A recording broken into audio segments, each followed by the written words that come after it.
Just finally, I know you got some other media outlets want to speak to you as well. To the fight itself, it's announced today the press tour kicks off next week on Wednesday Saudi Arabia, Thursday New York, and Friday in London.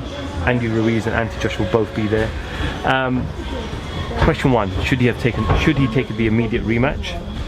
Question two: has this now become a very mental fight for Andy Joshua? It's an amazingly mental fight for Andy Joshua, and that's why you've seen the change in personality.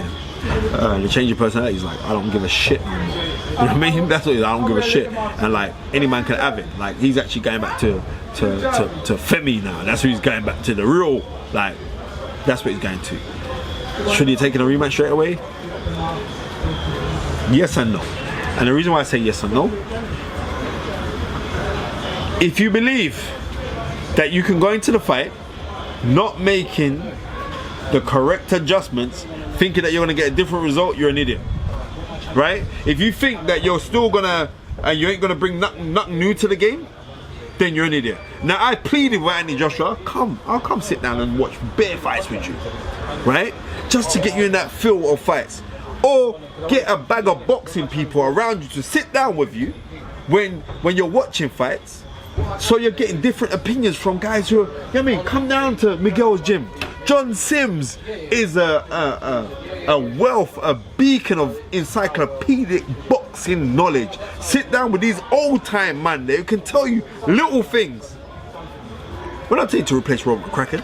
We're telling you to improve your game, because you can only go so far fighting like that. And you have won fights with your physical prowess, right? And your physical ability. That's how you won fights. You ain't won fights on your technical ability. So if you're not gonna make those changes and work on more, and obviously you're working with Rob McCracken, so who's gonna do that? All of a sudden Rob McCracken gonna magically change up the whole game plan? No! Bring in other people. But I understand it's a business. Rob McCracken has to protect his interests. His interest, he gets a bag of money from AJ. He's been with AJ through thick and thin. AJ said my loyalty is with Rob McCracken. Cool. But bring other man in there. I get phone calls every day from guys like Antonio Tarver, Tim Witherspoon, who technically, that's why Tim Witherspoon was about 60 now. He's still got all his faculties. Why? Because that man knew how to cover, tuck up, roll under shots. You know what I mean?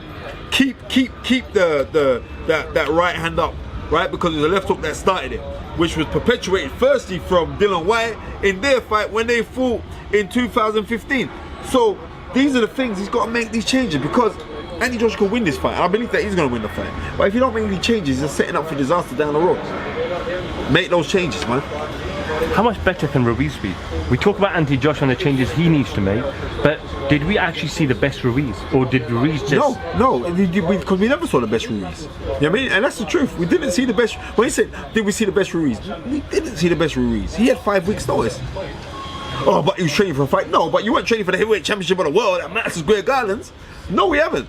And to tell you the truth, if Ruiz hasn't made this go to his head, if Ruiz hasn't repeated what Buster Douglas did when Buster Douglas knew that after he beat Mike Tyson, he knew like, right, you know what, I'm set now because I got the Holyfield fight and I'm making like 20 million, right? So he was, and then that was unheard of money then, right? And so he was set, financially set. So he didn't care anymore.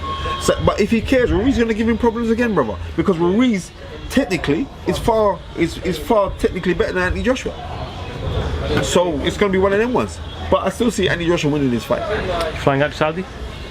No, because I get an award from the Legacy Gala for community excellence for the stuff that I've done with MTK Global. So I got to big up Sandra Vaughan, big up Bob Jordan, big up, big up the Kingmaker for that. So I get an award for the work that I've done in the community. So I'm not gonna go to the fight. Otherwise, I would be at the fight. But I'm saying no, I'm not gonna. And not only that, I'm gonna be real. I'll be a bit of a hypocrite. You know what I mean? What is it? The word in Arabic is manafiq, right? I'll be a hypocrite to go to Saudi Arabia to go watch a fight, and up to this day I haven't made Hajj yet. So therefore, I'm gonna give that one a pass. Spencer Fearon, always a pleasure. Nearly 30 odd minutes with you here today at Miguel's gym. I know we've been saying it for a couple of weeks now through communication. We need to do something weekly. 100%. That's going to start from next week. 100% something. from next week, because like this goes out to more American fan base. So I don't get that. I don't get them little pub man haters on the team. Be first, son. Be first, you broke ass bums. Spencer Fearon for FightHype.com. Thank you very much.